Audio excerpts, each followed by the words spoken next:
Do'stlar, Andijon viloyati Xo'jobod tumaniga yetib kelganmiz. Halilloh akam bilan bu akamiz hozir Xo'jobodga 20 kilovatlik kotelni o'rnatib berishibdi. O'zi maydonimiz 130 kvadrat atrofida, lekin yana qo'shimcha zdaniya, yangi zdaniya qurilishi mumkin bo'lganligi uchun 20 kilovatlik kotel tanlandi. To'g'rimi aka, shunaqa bo'ldimi? To'g'ri aka. O'zi asli maydoni 120-130 kvadrat atrofida. 7 tacha radiatori bor. Bor. Aslida bunga 150 kvadratlik kotel ham bor, lekin o'sha qo'shimcha yana qurilishi mumkin bo'lgan zdaniya bo'lgani uchun 20 kvadratlik kotel qo'yildi. Aka, bu yerga qanaqa uстановка qilindi hozir? Xo'sh, bu yerga Zakritniy sistema bu ham? Bu ham zakritniy sistema bo'ladi. Xo'sh, mana gruppa безопасности qo'yganmiz.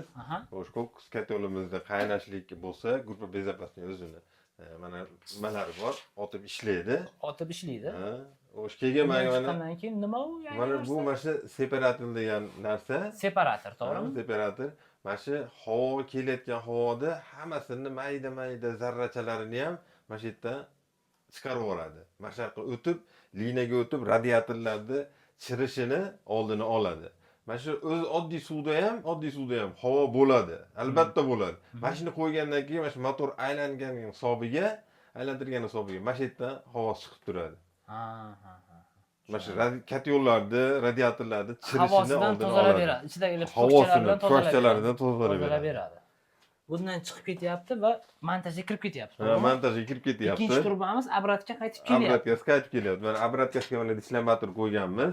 Bu nima bu? Bu mana shu barcha strushka, temir moddalarda o'zida ushlab qoladi. Mana magniti bor. Magniti bor bunda. Magniti bor mana. Qanaqadir strushka bo'lib qolsa, qirinda bo'lib qolsa, temirda bo'lib qolsa, mana mashiga to'planadi, mana shu orqali o'tadi.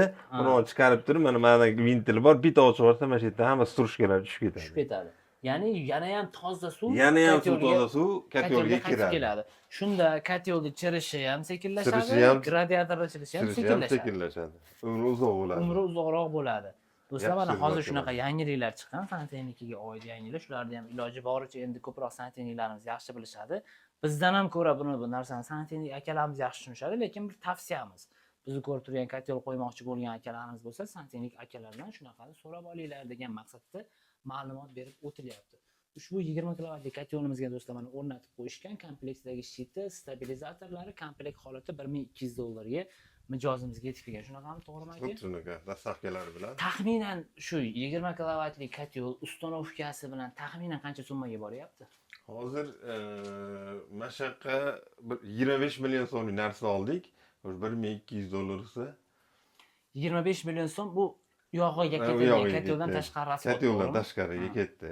20 usta haqisichi? Usta haqisiga $1000 gaplashganmiz. $1000 gaplashilgan, to'g'rimi? $1000. Ya'ni shu 120 kvadratli joy, 78 radiator, kotelni qo'yib berishingiz bilan, xizmatlari bilan hammasi ichida bo'lyapti. O'zi adashmasam, mana shu sistemasini yog'i radiatori hammasi tayyor bo'lsa, sistema qilib kotelni qo'yib berishni o'zi ham adashmasam $300 atrofida chiqadi, to'g'rimi? Astaga. Demak, mijozimizga ancha arzonga berdik. Do'stlar, ko'rishinglar mumkin. Bizda agar bizni kuzatib turganlar, Andijondan bizni kuzatib turganlar bo'lsa va yaxshi mutaxassis santexnik izlayib turgan bo'lsangiz, bemalol bizga aloqaga chiqing. Halilloh akamizning nomerlarini beramiz. Muhimi, santexnik ozgina qimmat. To'g'ri, misol uchun qo'shningiz santexnik $9 ga qo'yib berishi mumkin.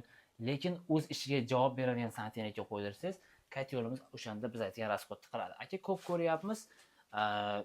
Biz 20 kilo, 30 kilo rasxod bergan joy 50 kilo, 60 kilo yoqib yuboryapti. Nerealni yoqib yuboryapti-da. Keyin boshqa santexnik jo'natyapmiz. Qayerdadir odam xato qilishi mumkin. Kerak bo'lsa, aka, men buni motorchikda, sirkulyasionniy motorchikda itaradigani, tortadigani bo'lar ekanda. Bu narsani men o'zim ham yaqinda bildim. Shuni bilmaydigan ustalar ham bo'lar ekan. Bu narsani ko'rdik-da biz. Boryapmiz, itaradigan joyga boshqadan motorni qo'yib qo'ygan bo'lishi mumkin. Shuni hisobiga ham rasxod o'zgarib ketishi mumkin.